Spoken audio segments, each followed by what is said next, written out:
I feel that I was searching in my subconscious with the fishing net, and I happened to catch goldfish in my net, and that was the inspiration for starting this movie. Rather than creating a story set in a world everyone is familiar with, we had to combine the fantasy and the real world and come up with a singular world view filtered through the eyes of a child. Ponyo is a small goldfish. What kind of world does she live in? I gave Mr. Hisayoshi indications of what kind of motifs I would like to have in the film.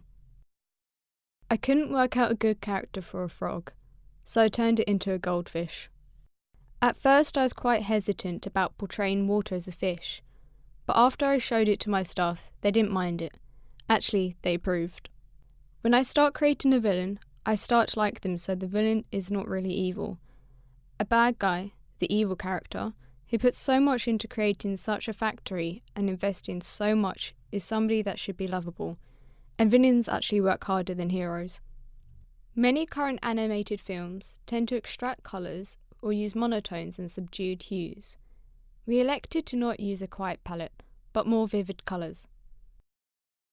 I wanted to make a simple story and to show simplicity through the colour. Also, since the main character is a red goldfish, I didn't want her colours to overwhelm the other colours, so the other colours had to be bright as well. The storm that Ponyo causes comes from her desire to see Sasuke. While the background has turned only a little dark due to the storm, the sea looks even darker because it is also affected by the presence of the minions.